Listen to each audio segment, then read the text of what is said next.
Supersonic was just unveiled in the new trailer for Sonic Frontiers, and we're going to be taking a look at it today. For those who don't know, Sonic Frontiers will be playable at the Tokyo Game Show, and to go along with this momentous event, an official trailer was released, which unveils something big, Supersonic. But this somehow creates more questions than answers. Will he be playable in the overworld? Do we get him at the beginning of the game? Will he break the game in half? And what kind of impact does he have on the story? Well, we can answer all this and more by taking a deeper dive into the trailer, and using what we already know. Let's break it down. So starting the trailer off, can we just take a moment to enjoy this new logo for Sonic Team? It's so smooth and well animated, it's a great step in this new direction. Chef's kiss. Starting off, we get a couple shots of this new volcano area, which then leads to the Aris Island area, which I can't help but think they're probably connected. It most likely will be the next area, or at least within the island. And to go along with it, we get a few shots of some new enemies and or bosses. Though it seems that this one specifically actually is extracting an emerald from Sonic.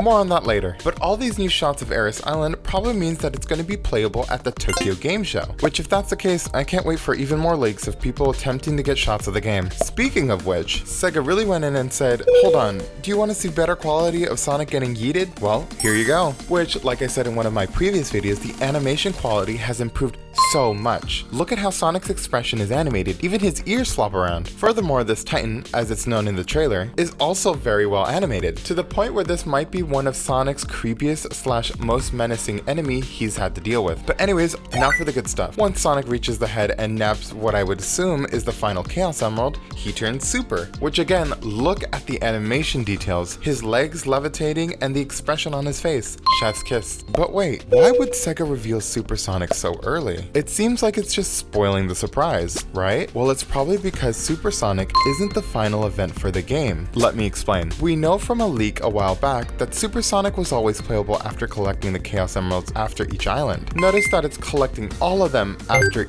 each island. And since we know there are multiple islands, this detail always stuck out to me and many others. This would mean that we're collecting 35 emeralds overall for the rumored 5 islands. How does that make sense? Well, it's probably because we have events like these, where an enemy could end up stealing back the emerald just like we saw in this Aris Island preview. Notice how the Supersonic form is in Kronos Island, which is the previous zone, while this shot of the enemy taking the emerald is in the next zone, thus probably creating a reset event. So essentially you're fighting a Titan at the end of each zone, and then some enemy or event comes in and swoops those emeralds into the next zone. But what does this mean for the story? Well, it definitely shows that the emeralds are more regulated to a background set piece versus the main solution to the story, / end all be all that tends to be seen in almost every Sonic game. There's a great video about this by Native Fall, so you can check that out after this video. But anyways, we also know that Sega has been very careful about not unveiling too much, at least when it comes to the mystery behind Sonic Frontiers. So we know they wouldn't just unveil something as big as Supersonic if there wasn't something bigger on the Frontiers. See what I did there? This same tactic was used on the Sonic movie too, which I ended up being kind of right about. So what's this bigger thing that's going to happen in Sonic Frontiers? Well, it's probably that Sonic has another form, a new form that's probably even stronger than this one for this story.